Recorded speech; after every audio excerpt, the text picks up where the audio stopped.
दिल्ली में कॉलेज की छात्राएं अपनी सुरक्षा की लड़ाई में आज भी विरोध प्रदर्शन कर रही हैं। गार्गी कॉलेज के कार्यक्रम को रद्द करने के विरोध में लड़कियों द्वारा विरोध प्रदर्शन किया जा रहा है। आपको बता दें कि दिल्ली के ही आईपी कॉलेज में एक कार्यक्रम के दौरान लड़कों द्वारा कॉलेज में घुसने और लड़कियों के साथ कथित रूप से अभद्र व्यवहार करने के मामले के बाद गार्गी कॉलेज द्वारा ये कदम उठाया गया कि जो एनुअल फंक्शन होता है, फेस्टिवल होता है, उसके सभी कार्यक्रम रद्द कर दिए गए। आईपी कॉलेज की छात्राओं का प्रदर्शन भी आप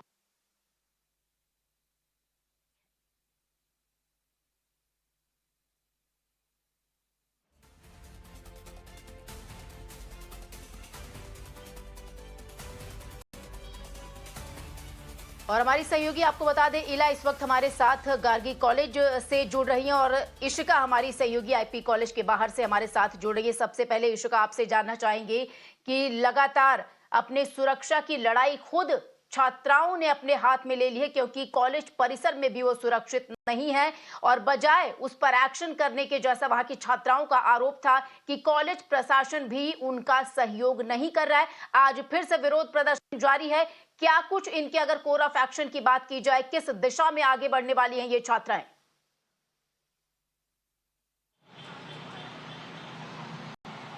जी श्वेता, अगर हम आज भी बात करें तो लगातार जो कॉलेज के अंदर है वो छात्राओं का प्रोटेस्ट जो है वो जारी है। यहाँ पर अभी मैं दिखाना चाहूंगी आपको कि कैसे पूरे जगह में बैरिकेडिंग कर दी गई है और साथ साथ आप देख सकते हैं आज भी जो है कॉलेज के दरवाजे वो छात्राओं के लिए बंद है जो भी प्रोटेस्ट के लिए बाहर आना चाहती हैं। और साथ साथ आप देख रहे हैं कि साथ साथ पुलिस की जो जितनी डिप्लॉयमेंट है वो छात्राओं को यहाँ पर गैदर नहीं होने दे रही है। सेक्शन 144 जो है वो इम्पोज कर दिया गया है। तो श्वेता, जब इसमें हम देखते हैं कि डीयू यूनिवर्सिटी एक पैनल बनाता है ये पूरे केस का इन्वेस्टिगेशन करने के लिए, और उसके बाद भी हम देखते हैं यही प्रकार की जो तस्वीरें हैं वो सामने आती हैं, तो एक सीधा सीधा सवाल यूनिवर्सिटी के प्रशासन के इंटेंशन पर उठता है। और यही बात मैं छात्राओं से भी पूछना चाहूंगी। हमने देखा डीयू ने पैनल बना दिया पूरे केस को इन्वेस्टिगेट करने के लिए, लेकिन वहीं हम देख रहे हैं जो यहाँ पर लगातार बैरिकेडिंग लगाई जा रही है, इसके बाद फिर और साथ ही साथ जो है कॉलेज के गेट जो है वो बंद कर दिए गए। इसके ऊपर आप क्या कहेंगे? मैम, एक पहली बात तो ये जो कमेटी बनाई गई है वो कमेटी में कोई आईपी का रिप्रेजेंटेशन नहीं है, आईपी के स्टूडेंट्स का। उसके सिवाय ये जो 5 मेंबर की कमेटी है या फिर जो डिसिप्लिनरी कमेटी बनी है वो ज़्यादा से ज़्यादा डिसिप्लिनरी मैटर पे या मैनेजमेंट की मैटर पे कदम बढ़ा सकती है। वो आईसीसी नहीं है या पुलिस नहीं है जो ऑथोराइज कमेटी है सेक्सुअल हैरेसमेंट के मामलों को देखने के लिए। हम यहाँ डीयू के स्टूडेंट्स के तौर पर जब सॉलिडारिटी दिखाने आते हैं, क्योंकि ये एक कॉलेज का मामला नहीं है, यही मामला मिरांडा में भी होता है, यही मामला गार्गी में भी होता है। As women students of the university हम लोग यहाँ आ रहे हैं अपनी सॉलिडारिटी में लड़ने के लिए इस प्रबंधन के खिलाफ जो इस तरीके के हरासमेंट को होने देता है। कोई कड़ी कार्रवाई नहीं होती है। आईपी की लड़कियां मांग उठा रही हैं कि वो रेजिग्नेशन दे हम इनकी प्रिंसिपल, बट वो नहीं होता है।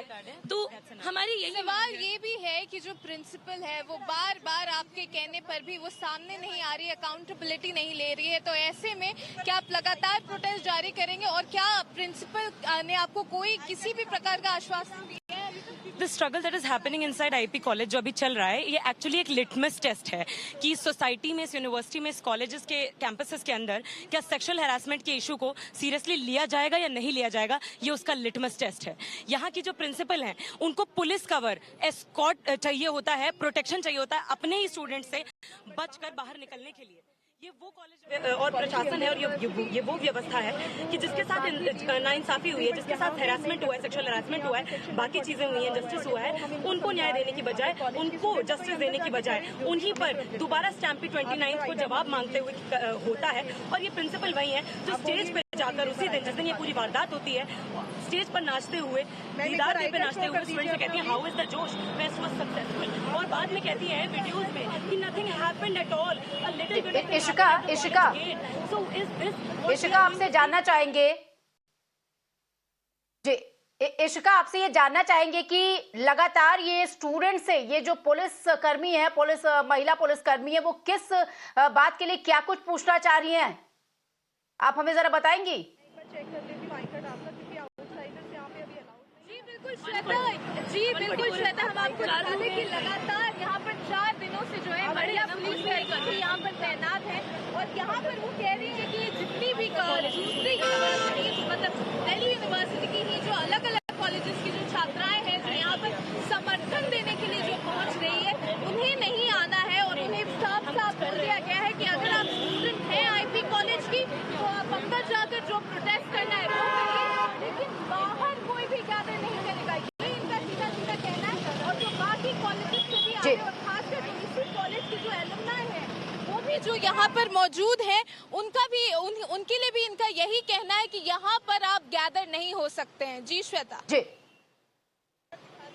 जी बिल्कुल, इशिका हमारे साथ बने रहिए। हमारी सहयोगी इला का रुख कर लेते हैं। इला, वहां पर क्या कुछ हो रहा है? हालांकि यहाँ अगर जिस तरीके से इशिका बता रही थी कि पुलिस द्वारा आईडी कार्ड मांगा जा रहा है कि अगर बाहरी कॉलेज से आए हैं तो आपको अंदर जाने की अनुमति नहीं होगी, क्या कुछ चल रहा है वहां पर जहां आप हैं?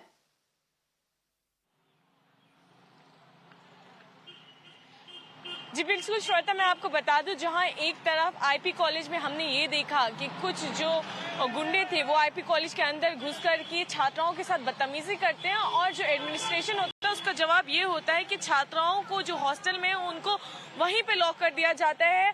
वहीं यहाँ गार्गी कॉलेज में भी अगर बात करी जाए, जो आईपी में हाल में हुआ या फिर 3 साल पहले जो गार्गी कॉलेज में हुआ, उसके चलते जो यहाँ की छात्रा हैं उनका ये आरोप है कि जो एडमिनिस्ट्रेशन है वो न केवल जो उनका होने वाला फेस्ट था उसका टाइम काट रहा है, बल्कि ऐसे कई सारे और कार्यक्रम भी वहाँ पे थे जिनको अब उन्होंने ये कहा है कि अब वो उसको परमिशन नहीं दे सकते। फिलहाल देखिए सभी जो छात्राएं हैं वो अंदर है यहाँ पर और अंदर ही प्रदर्शन चल रहा है, बाहर इनको प्रदर्शन करना अलाउड नहीं है। और साथ ही साथ इनका ये कहना है कि मेमोरेंडम भी देने वाले अपने प्रिंसिपल को, क्योंकि जो जिस तरह से घटनाएं हुई हैं अभी हाल फिलहाल में आईपी में, उनका ये कहना है कि ना केवल टाइम काटा जा रहा है बल्कि ये कहा जा रहा है कि 5 बजे तक आप अपने घर चले जाइए। आखिर ये बात कहाँ और किस हद तक के जायज़ है कि आप लड़कियों को ये कह दें कि 5 बजे तक घर चले जाइए, जबकि आप उनको सिक्योरिटी प्रोवाइड नहीं करा सकते या फिर पुलिस की यहाँ पर बंदोबस्त नहीं करा सकते। तो ऐसे में लड़कियों को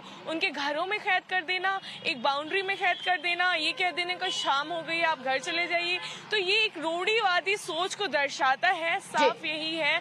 और इन लड़कियों को कहना है कि ये अभी मेमोरेंडम देने वाले हैं, इस वजह से हमने उनसे बात करने की भी कोशिश की, लेकिन फिलहाल वो मेमोरेंडम देने जा रहे हैं, इस वजह से जो हमारे साथ है वो जुड़ नहीं सके। लेकिन उनका ये कहना है कि बजाय इन जो गुंडे तत्व होते हैं जो इस तरह की हरकतें कर रहे हैं, जो लड़कियों के साथ छेड़छाड़ कर रहे हैं, उनके साथ एक्शन लेने के बजाय वो लड़कियों को ही कैद कर देना चाहते हैं। Over to you. बिल्कुल इला और इशिका, आप दोनों का बहुत बहुत शुक्रिया इन तमाम जानकारी के लिए। तो छात्राओं द्वारा लगातार यही सवाल उठाया जा रहा है कि उन्हें सुरक्षा मुहैया कराने की बजाय लगातार उन पर कार्रवाई हो रही है। और इसी खबर पर चर्चा के लिए आपको बता दें हमारे साथ सलमा जी जुड़ गई है, वुमेन एक्टिविस्ट है। सलमा जी, सबसे पहले आपका बहुत बहुत स्वागत है बेरनाऊ में हमसे बातचीत करने के लिए। हर बार जब आपसे चर्चा का समय मिलता है, सब्जेक्ट विषय ऐसा रहता है जिस पर सच बताऊं तो आज भी लगता है कि जमाना कहां से कहां बदल गया, लेकिन कुछ मामले ऐसे हैं जो देश में फिलहाल हम आज भी उन्हीं पर चर्चा करते हैं। कैसा समय गया? देखिए ना, बेटियों को सुरक्षा तो नहीं दे सकते, इसके बजाय उनके पर कुतरने की कोशिश की जा रही है, ये छात्राओं का ही आरोप है। देखिए, सबसे बड़ी बात है कि हमारे देश में एक बड़ी भारी विडंबना है कि हम अपने राइट के लिए कभी फाइट नहीं कर सकते। और जो भी व्यक्ति अपने राइट के लिए, चाहे वो महिला हो, चाहे वो पुरुष हो, चाहे वो यूथ हो, कोई भी हो, सामने आए, उनको बहुत ज़्यादा जवाबदेही होती है उनकी, और उनको उसके लिए इतना लड़ना पड़ता है कि उनके मुँह को सिल दिया जाता है, या तो उनको जेल में भेज दिया जाता है या उनको घरों में कैद कर दिया जाता है।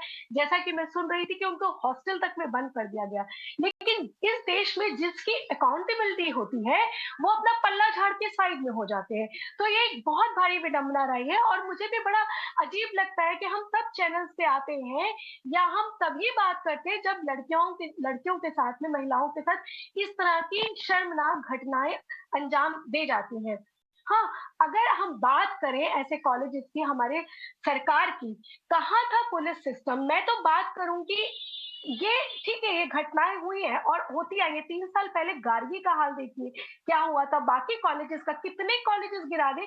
देश में कोई कॉलेज, कोई यूनिवर्सिटी, कोई स्कूल ऐसा नहीं बचा जहां पर इस तरह की घटनाएं नहीं होती। सड़कों पे होती है, बसों में होती है, हर जगह होती है। वहीं पर हमारे देश की पुलिस महिला इन बच्चियों को, मैं वीडियो में देख रही थी कि पैरों से घसीटते हुए, बालों से पकड़ते हुए लेके जा रही है। मतलब वही लड़कियां परेशान हो रही है, ईव टीजिंग का शिकार हो रही है, उन्हीं के साथ गलत हो रही है और उन्हीं को ये लोग खींच खींच के लेके जा रहे हैं, उन्हीं को मार रहे हैं। इवन तो उन्हें हॉस्टल में बंद कर दिया जाता है। कैसे विडंबना है हमारे देश की। क्या लड़कियां कहीं भी सुरक्षित और कभी भी सुरक्षित नहीं रहेंगी? आप कहते हैं, सवाल उठता है आपकी सिक्योरिटी पे। कहाँ था एडमिनिस्ट्रेशन, कहाँ थी वो प्रिंसिपल, कहीं था वो डिपार्टमेंट? इसके अलावा जितने भी कॉलेजेस हैं जहां पर इस तरह के फीस होते हैं, वहां पर एक अरेंजमेंट की एप्लीकेशन ऑलरेडी पास के थाने को, डीसीपी को, सबको दी जाती है कि हमें पुलिस प्रोटेक्शन, पुलिस अरेंजमेंट चाहिए। क्या प्रिंसिपल में इस तरह के अरेंजमेंट की डिमांड की थी? दूसरी बात, जिस भी एरिया में होता है पुलिस का ये पूरा कायदा कानून बनता है कि आप वहां आए और उन बच्चों को प्रोटेक्शन दें, लेकिन नहीं, वही जी सीआरपीएफ की टीम या दूसरी फोर्सेस आके उनको उठा के फेंक देती है। कहाँ जा रहा है हमारा देश? मुझे तो लगता है आज लड़कियां बहुत अवेयर हो चुकी हैं। आज के जमाने में लड़कों को काउंसलिंग करने की जरूरत है, लड़कों को अवेयर करने की जरूरत है कि वो किस दिशा में जा रहे हैं। पेरेंट्स को सोचने की जरूरत है, क्योंकि ये देश हाथ पे जी हाथ रख के बैठा रहेगा। इस तरह हजारों निर्भया यहाँ बलिदान हो जाएंगी और बलि का बकरा बन जाएगी, लेकिन ये देश सिर्फ मोमबत्ती और अगरबत्ती के नाते जीता रहेगा और अपनी जी जी संभावनाएं देते। आप देखिए, अगर देश में कल वो एक, मैं वीडियो दे रही थी, एक लड़की ने छोटे कपड़े पहने हुए थे और वो जो मेट्रो में घूम रही थी, उसको इतना वायरल करे जा रहे हैं, इतना वायरल करे जा रहे हैं। एक पत्रकार, मैं तो आपका शुक्रिया करती हूँ कि आपने ऐसी आवाज को उठाया, लड़कियों की इस पहचान को, कॉलेज को दिखाया, मेरा नाम ने कम से कम ये कदम तो लिया। बाकी देखिए ना, उस तरह के वीडियोस बाजार में दिखा रहे हैं पत्रकार, मीडिया कर्मी। आज कहाँ है सारे न्यूज चैनल? क्यों जी नहीं इस पे एक्शन ले रहे? ये जी बकवासबाजी हमारे देश में हद जी से बिल्कुल। ज्यादा बढ़ गई है। लड़कियों को कोई सुरक्षा नहीं है। ऐसा देखकर कौन पेरेंट्स ये कितनी सवाल भी तो जद्दोजहद वही उठ करते रहा हैं। है हम सलमा शुक्रिया जी करते इसीलिए। हैं अंबेडकर जी का, जिन्होंने हमारे राइट के लिए फाइट किया और हम बाहर निकली कामों के लिए, जी पढ़ने के लिए बाहर निकली। लेकिन आज देश की जो हालत है, जो बच्चियों का समाज में दर्जा दे दिया जा रहा है इस तरह से, कौन बच्चे को अपने पढ़ने के लिए भेजेगा? कौन लड़कियों को बाहर निकालेगा? ये तो फिर वही रूढ़िवाद में जा रहे हैं कि बच्चों को अंदर रखे और बाहर ना भेजे, चूल्हा जी चूल्हा बिल्कुल सलमा जी, फूके वापस से और बैक टू पवेलियन वाली बात दिखाई दे रही है। कहने को ये एक तरीके से कलयुग है, मॉडर्न एज में हम जी रहे हैं, लेकिन फिर से एक बार वही बैक टू पवेलियन वाली बात है। फिलहाल आपका बहुत बहुत शुक्रिया सलमा जी, हमारे साथ जुड़ने के लिए, बातचीत करने के लिए। शुक्रिया।